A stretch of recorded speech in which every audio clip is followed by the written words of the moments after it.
Welcome inside to Ford Field alongside Lomas Brown. I'm Danny Rogers. We're back for another season of post-game shows presented by Pink Energy down here on Ford Field. Yes. So close. That final 38-35. The Lions falling in their season opener to the Philadelphia Eagles. We weren't sure exactly how this game was going to go. We know that last year's matchup was etched into this Lions' minds.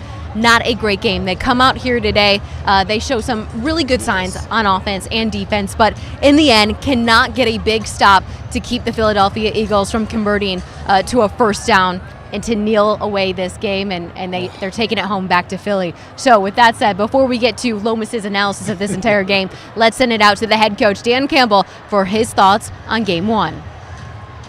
Look, credit Philly. They came in and, they earned that win. And so, we had a chance there at the end. We couldn't close it out. And, I think really the tell of the day was, the damage was done a little bit in the first half. We tried to fight our way back, but the third down, on both sides of the ball, offense and defense hurt us, and then we spotted them 7 on offense, and we just couldn't fight our way back from it. So we got to clean a lot up. Some of the things that you wanted to see going into this game and how it eventually played out. Where are there points where you're pleased, and what do you think you guys failed to execute as far as from an offensive standpoint?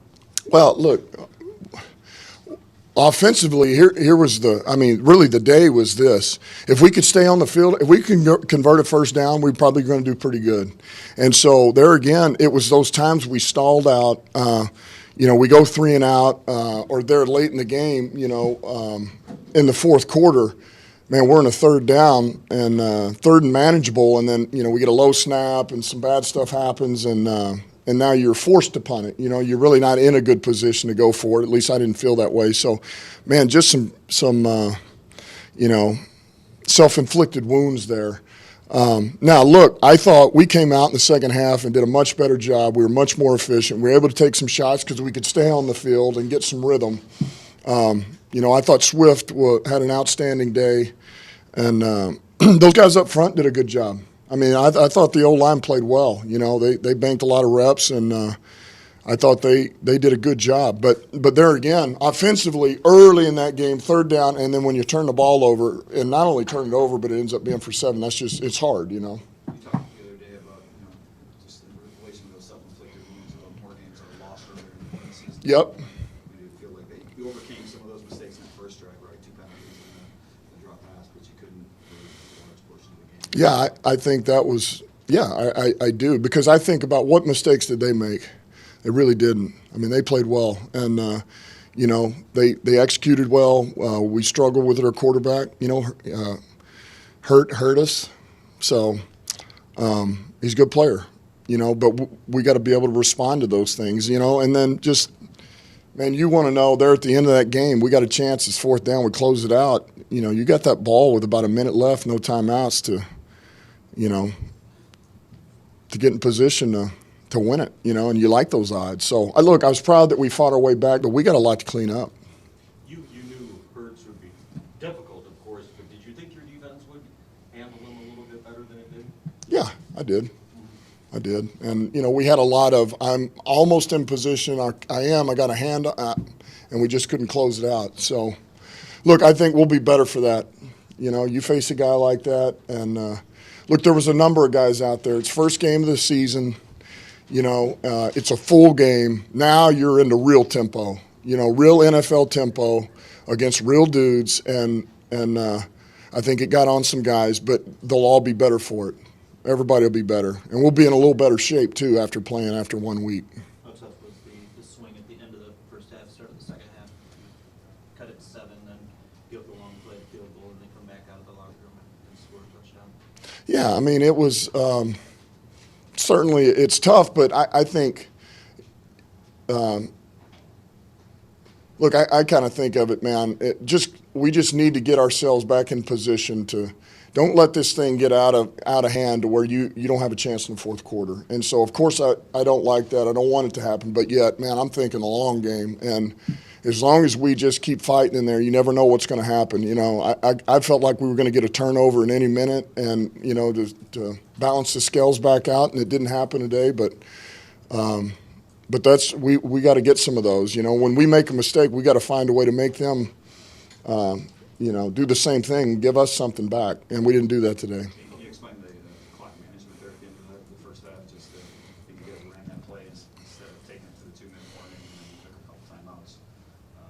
Yeah, look, the one offensively was we finally got in a rhythm, and I didn't want to lose that rhythm going to the 2-minute. Now, you know, you can judge it however you want, but that was me. I'm like, look, he's up there. We're moving a little bit here, so let's go. And that was just my mindset on it. And it would have been easy enough to do it, but that's kind of how I felt. What was the other question? The timeouts When our defense was out there, after the long sack, where it was, what, second 17 or something? Yeah, I wanted the ball back. So I had faith in my defense. And so I'm like, well, we got them pinned back here. Let's use the timeout. We'll get it back to our O. What's your message to the team, I guess, after this? I mean, really close loss. Obviously, you know the history of it, you know, just to not let players fall into the mindset of letting this bleed over to the season, kind of like set the tone for the season. Like, I guess, what is your message to the team? Yeah, look, I just told them, look, they already know. I mean, they understand. I mean, it hurts more for them than it does anybody. I mean, and we were this close, and so it's really like, look, man, this is game one, and we got a long season here. And I said the good news is that we didn't play very well, and we lost by 3. That's what you can take away from this. Now, if we just take this whole approach where every week it's like, well, we play, you know, we lost by 3. Well, we lost by 3. We lost by 3. Then what are we doing? So we got to clean this up, and we got to be better. We got to be a lot better in all areas. Yeah, it felt like a familiar theme with Jared in the first half, and then some late, deeper throws, you know, late in the game. Is there a reason to believe that this is a different year for him, because we haven't seen a ton of him this preseason? Yeah, look, the intention, we liked what we had in for these guys. We liked the game plan, and but some of this stuff, to get it downfield, you got to set it up a little bit, and it's hard to do that, particularly in the first half when you can't stay on the field to set up the routes you want to double move or you know. And so we were able to do a little bit more, you know, as it got late or in the second half, and take advantage of that, or we're much better anyway. You talk about playing up to the line, the red line. You have 2 of your captains commit penalties on touchdown drives. Yeah. What do you have to say? Well, it's not good. Look, I don't know. I did not see Alex's and Tracy's. Now I know Tracy got kicked out because of a second penalty, all right, which is unacceptable, and he knows that. That's not okay, and that's not what we're looking for, because that's how you get beat. Those guys know that. With the onside guys, just your thoughts on the onside kick, 31-21. Why, I guess, was that spot the right time to go for that kick? So I wanted the ball back.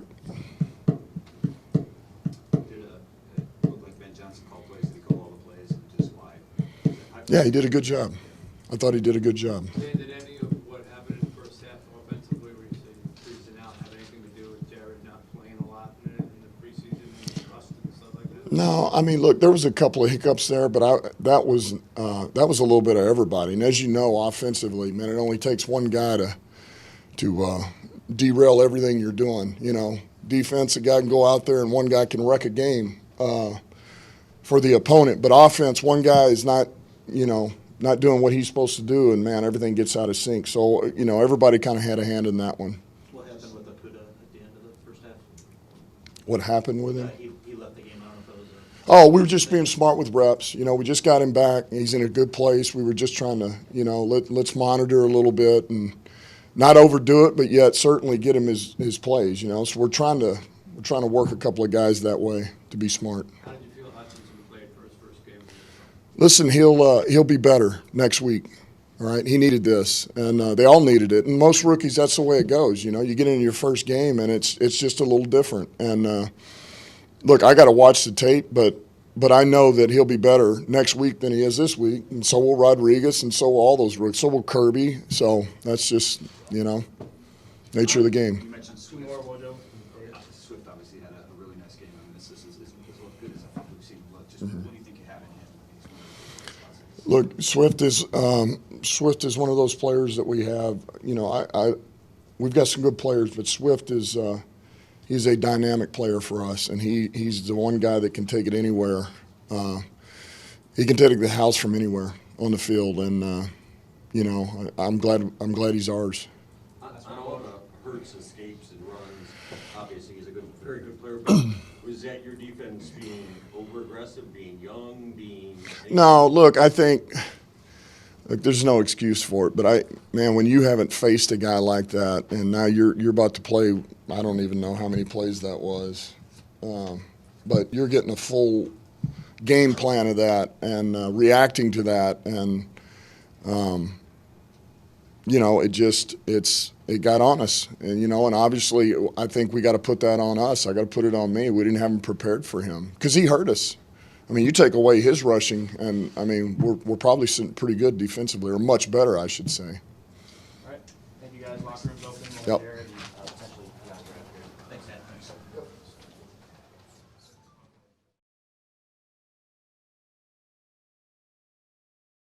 Coach Dan Campbell, that final score up there on your screens, 38-35. Lions just a little too late in terms of coming back to win this game. Season opener against the Philadelphia Eagles. And joined by Lomas Brown, I'm Danny Rogers. One thing that really stuck out to me that head coach Dan Campbell just said was they didn't play very well, and they lost by 3 points. Yes. Lomas, what is your reaction to what coach makes of this loss? Well, I know coach don't like moral victories, but compared to last year and how this team came out and played, how they fought to the end, it's just a totally different team than what we had last year.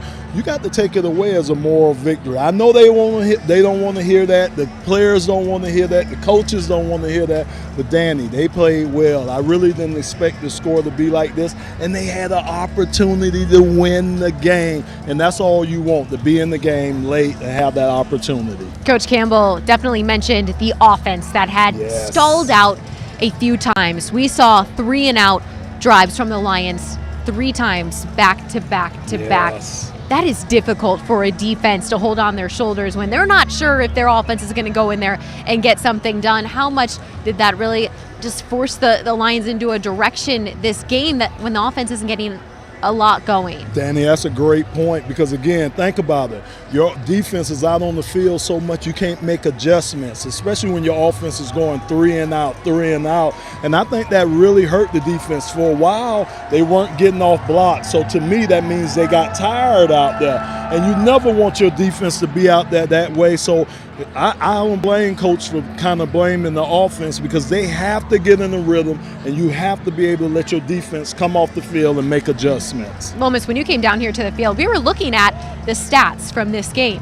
Nothing really jumped out to you. What does that say? I'm shocked. I really am. And I expected something, Danny, to see something that was unusual. But you're right. The Lions played them very, very well. Only thing you could see is just the one turnover, and it was a big turnover, but that one turnover. So kudos to the Lions for coming out here and fighting, but they got to make those extra plays to make sure they're in position to win this game. Yeah, Lomas, that turnover came about midway through the second quarter. Jared Goff, his only interception of the day, it is tipped off. James Bradbury takes that to the house.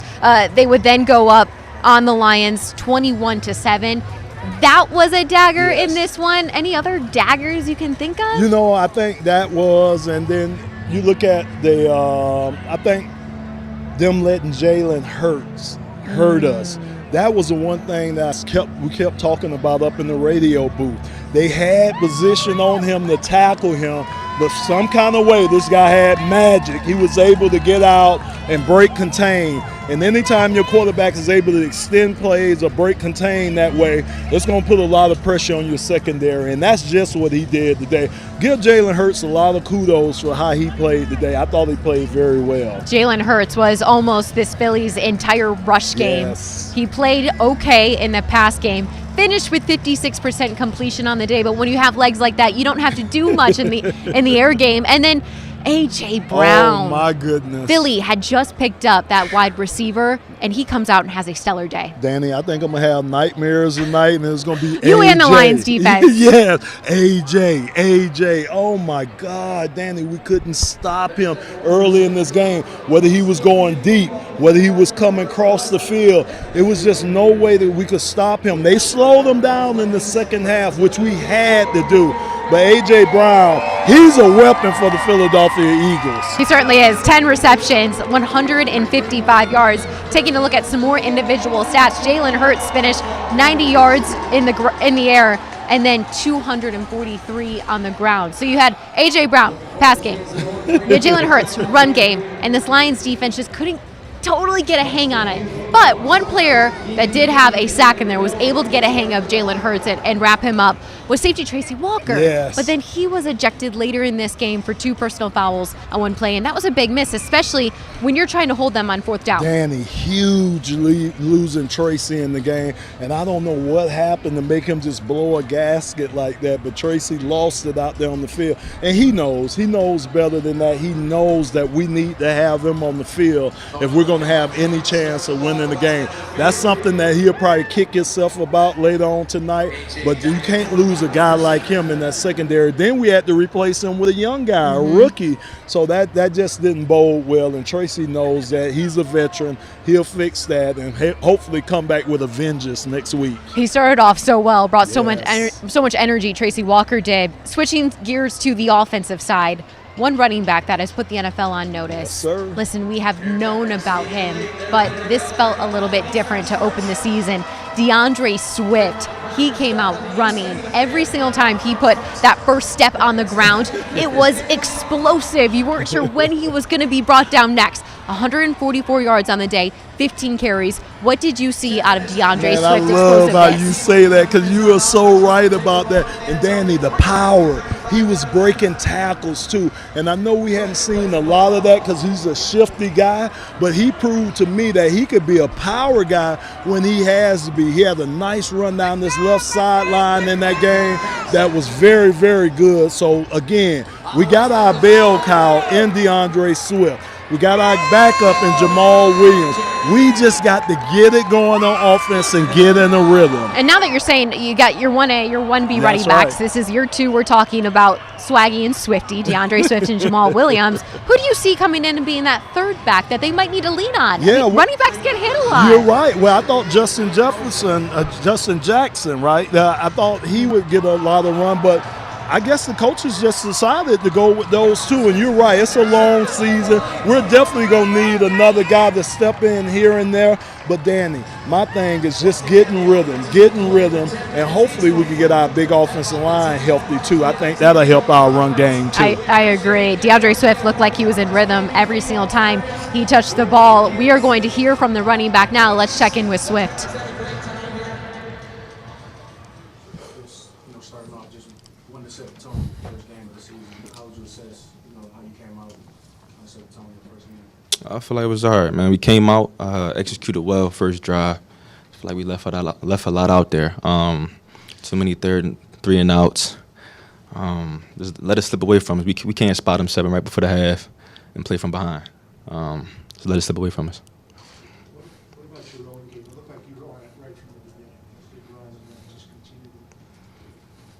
What was going right for you today? Execution up front was phenomenal. Receiver blocking downfield was phenomenal. Made my job easy. How important is that part of it, the receiver part of it, and having guys like, Amon and DJ who are willing to be guys like that? I mean, a lot. Like I said, make my job easy. Once I get through the front line, O-line handle their job, and receivers handle their job, it's up to me to make one miss. I feel like I left a lot out there as well. Got to be better for the guys. You guys struggled to put up points last year, 35 here in the opener. And as you mentioned, a lot left on the field still. So how good do you think this offense can be? As good as we want to be. Good as we want to be. It's the little stuff. Like I said, can't spot them 7, can't play from behind coming out at the half. It's the little stuff. Got to get back to work. You made your personal goals public of what you wanted to do this season. Obviously, judging by the way you sound, I'm sure you wanted the win more than anything. But how does it feel for you personally to be able to start the season on this type of note? I mean, it's good, I guess, but we let one slip away from us. How much did you take to heart the tough coaching by Deuce? In camp, I don't take it to heart. You know, he coaching me. It's his job. I hear his message, not his tone. Coaching me. What do you take away from this, though, down 17 in the second half to put yourself in a situation where you are down 3, Yeah. fight back, some of that grit maybe that. That's what we're gonna do. We're gonna fight to clock at 0. Gotta go back, look at the film, see what we did wrong, see what we missed, how I could be better, how I could put us in a better position to win, make more plays, all that type of stuff. Like I said, man, we let one slip away from us today. You've had different injuries and ailments your first couple years, I guess, just physically. How did you feel today? I'm good. And your offensive coordinator said they really want to be a good running team this year. What is today's, that's one game, but what did it show in that regard today? It's a start. It's a good start for us. Like I said, left some plays out there though, but it's a good start. Got to go back and watch the film, but I feel like we could build off of this as a team.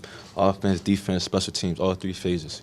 Got to complement each other better for 4 quarters and more if need be. In preseason, I feel like you've been a part of some heartbreakers, some games that, like you say, slip out of your hands as well, just experiencing those for years. How do you not let that seep into like the rest of the season mentally when you starting off with a close loss like today? Can't, like Coach always say, you can't become numb to it. I hate losing with a passion. Got to go back to work, watch the film, see what we can get better at. All the little stuff. It's always little stuff. 1, 2 plays that could change the momentum of the game. Got to be better. We've talked in the past, you said you take as many carries as they'll give you, but today I think it was 15 plus, some action in the receiving game. Obviously really productive on a per touch basis. Is this maybe the right workload to maximize what you can do? Whatever they see fit for me, I'm ready. Whatever. Anybody else? All right, thanks, DeAndre. Thank you. Deandre Swift saying all 3 phases need to complement each other better.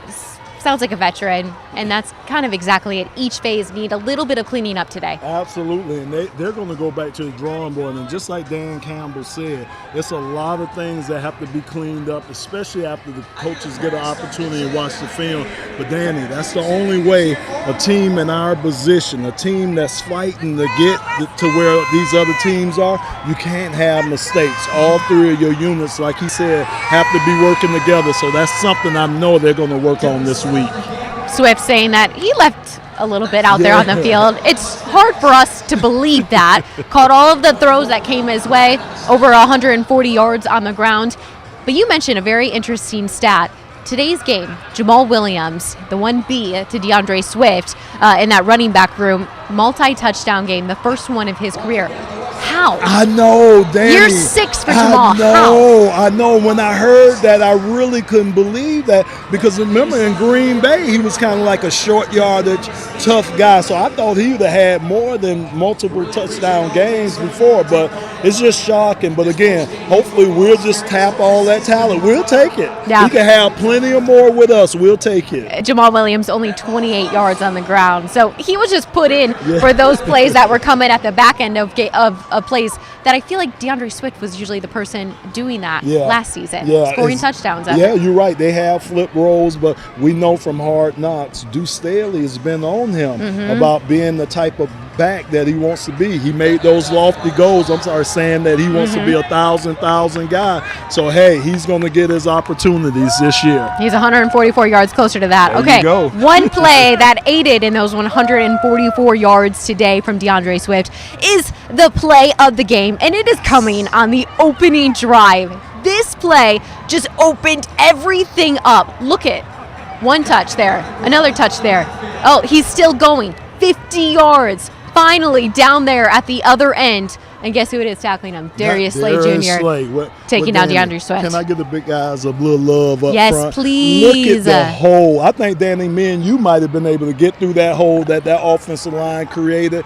I thought they did a very good job, particularly knowing that we had guys out of positions and didn't have everybody healthy up front. I thought they did a nice job in the run game today. And, hey, that was a big play right there. That was a big play. And it almost didn't end with a happy ending. That Detroit Lions offense would have 2 penalties back-to-back from Logan Stenberg on that offensive line. Look, he's filling in for Big V Vaitai. He had a lot on his plate, but this offense answers with a 1-yard touchdown from Jamal Williams that put these Lions on the board for 7-0. Yeah. So that play right here spoke volumes. It really did. And go back to the 2 penalties.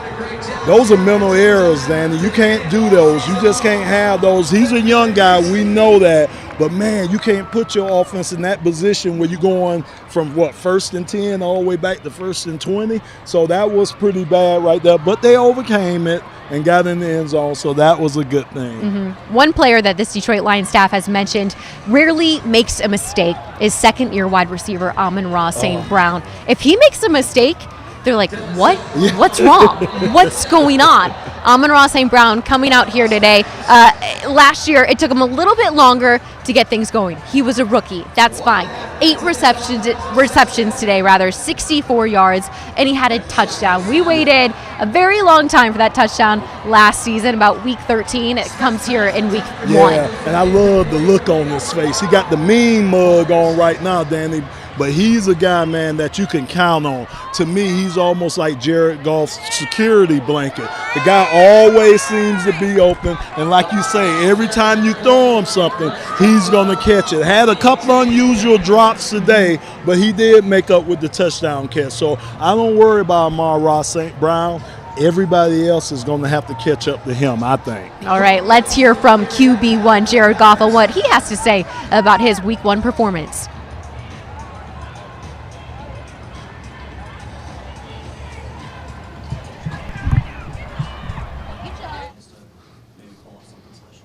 Yeah, always tough. We got ourselves back in that game pretty good there, and unfortunately too little, too late. But yeah, you want to get back on the field, get another chance at it. We felt like we had some pretty good momentum going on offense, and unfortunately didn't get it.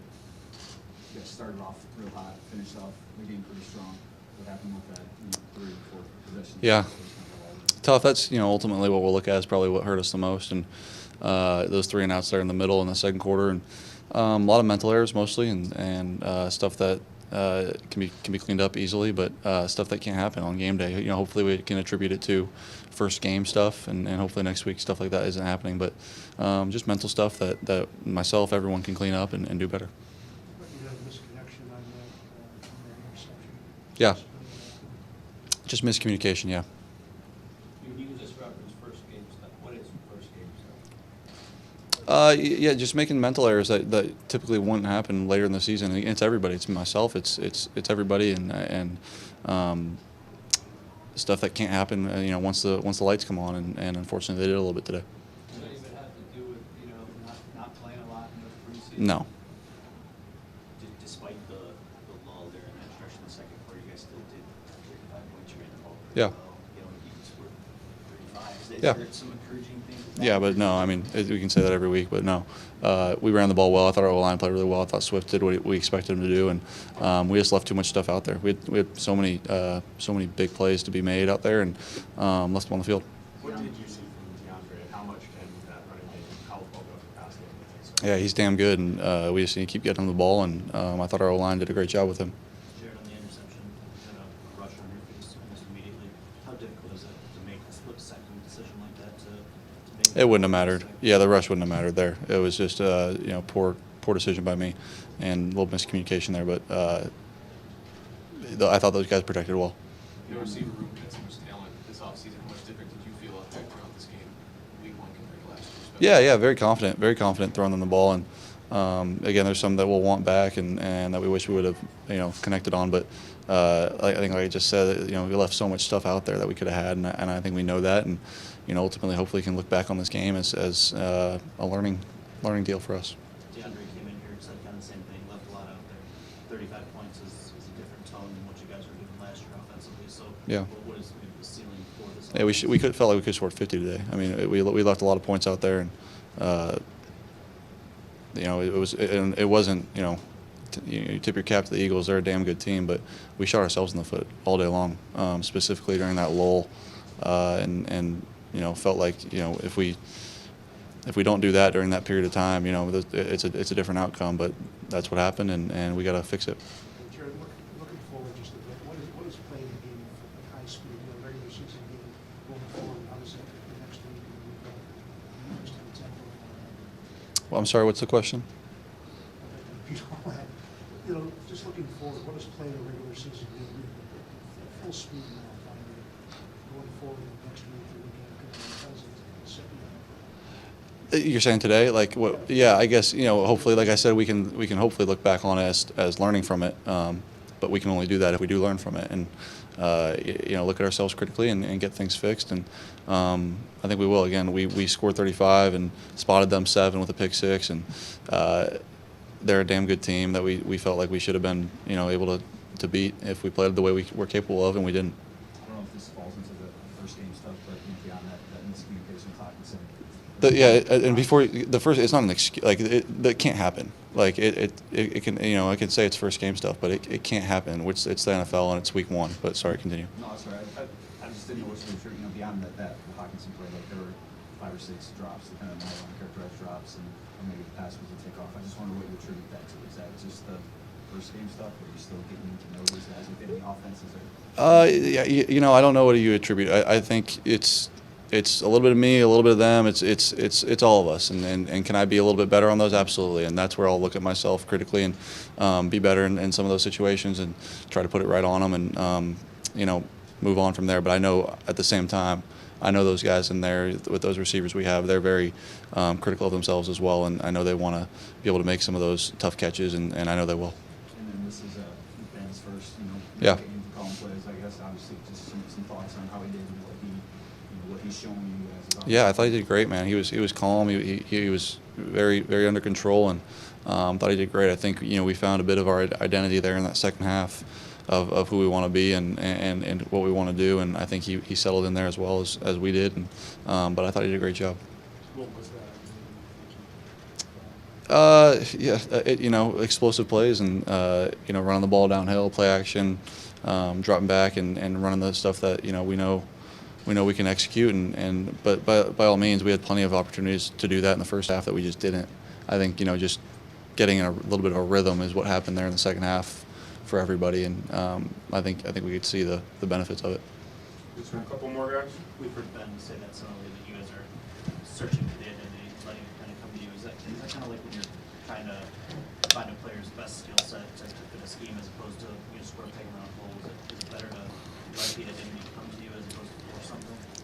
Yeah, I think ultimately these games count now, so there's no well, at least we did that in that game. So, but hopefully we can look back at this game down the line and go, that's where we really, found who we were a little bit, was in that second half of that game, and can use it as a positive in that way. But it doesn't matter if you don't win the game. Good. All right, guys. Thank you. Thanks, Jay. One phrase that quarterback Jared Goff just used in his post-game presser is mental errors. Yes. And I just counted 16 missed catches by the receiving core.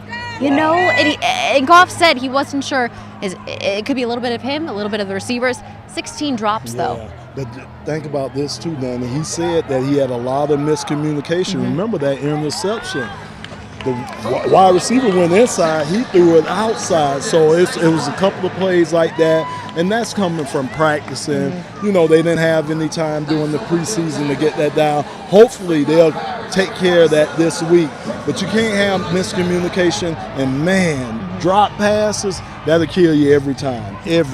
Granted, not sure entirely how many of those 16 drops were actual drops and ones they couldn't catch, but nonetheless, we're not used to seeing that from this receiving core. We're also not used to seeing that many targets out there on the field for the Lions with the additions of Josh Reynolds and DJ Chark here. Let's take a look at Jared Goff's final stats for today. Completion percentage is just around that 56-57% mark. Not great. 21 completions, 215 yards. Not awful. And 2 touchdowns. Not bad, but it was that interception you just talked about with the miscommunication that put the dagger in it. And I also think, too, Danny, how the offense played in the first half. I mean, other than the one drive, I just think they just stalled and it wasn't fluid. and that took Jared out of rhythm. That took that offense out of rhythm. So, yeah, I know Jared's looking to have faster starts in that game, and if he starts fast, I know the offense is going to follow. So I know that's something he's probably going to work on this week. The coaching staff would surely point that out to him, and hopefully we'll see the offense move a little smoother than they did early in the game. I know DJ Chark, wide receiver, the Lions picked up in this past offseason, would probably love to get the first half of this game, just bury it somewhere. Chark going 4 for 8 on the day, 4 receptions there, was targeted 8 times. I know he had some drops that he would love to get back. You can't take away that 22-yard touchdown, longest reception of the day, to put these Lions within 3 points. That was a beautiful play. It really was. And like you say, over Darius Slay, a shutdown cornerback, it was a beautiful throw from Jared Goff, and it was a beautiful catch by DJ Chark. But again, having miscommunication, having drops in the game, it just hurts the team, keeps the team out of rhythm. Chark is someone who really hasn't stepped foot in a football game in almost a year, dealing with an ankle injury he suffered in Jacksonville. So coming back, he was certainly knocking some rust off. Not bad, but I know he's going to be beating himself up with those drop passes. Talking about this receiving core, though, you had about 7-8 players that were targeted today in the past game. If they can start clicking, what can this offense be? Well, I like that. I like Jared spreading the ball out. It should be like that where you have multiple guys catching the ball so they can't target in on anyone. And like you're saying, I just think if they could get the rhythm going, they could get this communication going, they get everything going on the offensive side of the ball, it can be explosive. That's what we're looking for. I thought our struggle might be on the defensive side of the ball. I didn't expect us to struggle the way we did in the first half on the offensive side of the ball. So hopefully, again, those guys can get it down, get their rhythm going, and really get in the groove on the offense. Struggles aside, 35 points. I know. When you're struggling. I know. Giving up a pick 6. You're right. That's a mental win, but you gotta say something about that. It's for not a clean game, 35 points. It's not bad. Okay, taking a look on the other side of the ball. We mentioned him earlier, safety Tracy Walker. He really is an energizer bunny for this team. He comes in, injects so much energy into it. He had 11 total tackles on the day. He had a sack, a tackle for loss, a pass defended. But he still gets ejected from this game. You heard Dan Campbell say it. That is not how they do things here. He got a little pushy shovey there later in this game after already having a late hit on Jalen Hurts, and that was it. He was out of here. I know, that was big. To me, that was one of the biggest plays of this game, losing Tracy Walker. Again, he was so impactful today. Like you're saying, 11 tackles, a sack. He was applying a lot of pressure, and Tracy is the bell cow. He is the guy that I think makes this defense go. So we got to have him. He's one of our leaders. He's a captain, so he has to be out there for 60 minutes competing with the team. I agree. We cannot forget to mention one more defensive player. Cornerback Jeff Okudah tore his Achilles game 1 last season.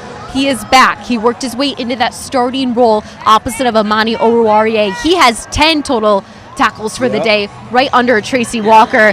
He left the game in the first half with some cramps, so we confirmed it's just cramps, nothing more than that. He had a pretty good welcome back to Detroit game. He did. I'm so proud of Jeff. I mean, to bounce back the way he did, I thought he had a good game. I really did. He was up pressing those guys. When the play came his way, he made the tackles.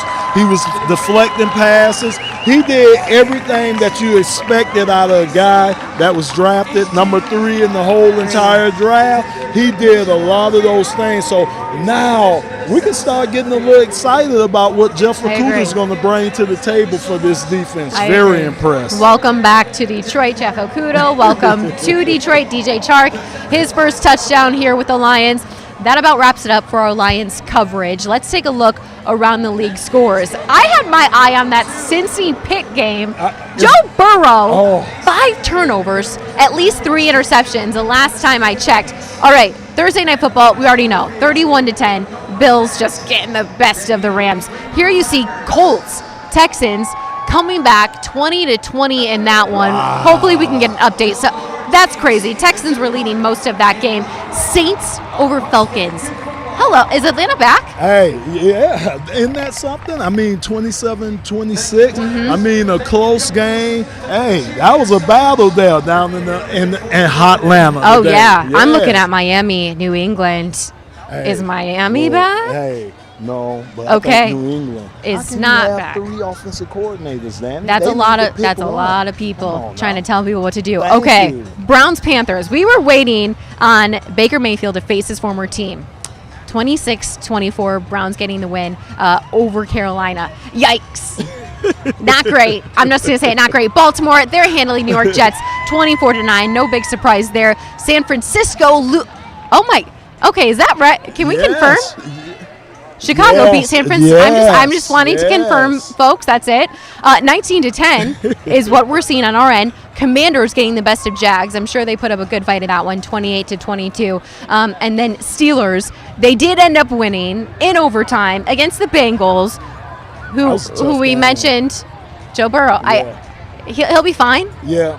I think the offensive line has got some work, though. He just had the yips today. He just had the yips. Sure, if that's really what you want to call that. But Lions are facing the Washington Commanders week 2. You just saw it. They got a 28-22 win over the Jacksonville Jaguars. What are we bracing ourselves to see next week as the Lions host the Commanders? Danny, we want to see better operation. We want to see our offense start off a lot faster. I think we got so much more talent than the Commanders have on their side of the ball. So I'm looking for us to start early and go out here and take command of the game. It's a home game for us, Danny. We get 2 in a row at the house, so we need to defend our den. So hopefully we'll get that victory, that first victory of the year versus the Commanders. I'm trying to get used to saying that. We'll get it. If we can say command the Commanders, I like that better. Over 64,000 fans were here in Ford Field for Game 1. Why not Game 2? Come on. We challenge you. We need you guys. Wow. Come on out, you guys. This was despite the score, great game. This show brought to you by Pink Energy. Thanks for tuning in. Never mind. We're still going. We're still going? Let's keep going. Let's keep going. We can't do our happy dance yet, unfortunately. That's right. We're going to do that. Our first victory, we're going to do the happy dance. Every victory here on out. I have people commenting, it's Danny and Lomas time. We're trying, people. Just give us a second. I know. We had a good football game behind us going on with the little fellas. Got a lot of little fellas behind us, Danny. So we multi-purpose. We do it all. The big guys and the little guys. Say hi. Yeah, Say hi. This is the Fremont team. Is that Fremont, Ohio? They didn't give us these details. We didn't know these guys, these little dudes would be behind us, but they're having a blast. I got to see some good football today. Yes. Good, kind of okay. Hopefully it's great next weekend where we will see the Commanders. We want great. We want great. For Lomas Brown, I'm Danny Rogers. Thanks for tuning in to Detroit Lions Live, presented by Peak Energy. We'll see you right back here next weekend. Think about it. Life powered by the sun. Envision all the things you do every single day, and then plug it into the sun. Because it's a cleaner, greener way. It's a pink way to bring energy into your home, into your everyday life. It's about making a difference for a better today and for an even better tomorrow. 'Cause everything is powered by the sun. Pink Energy, proud sponsor of Planet Earth. I'm a Detroiter, born and raised. We're tough, we're strong, we're resilient.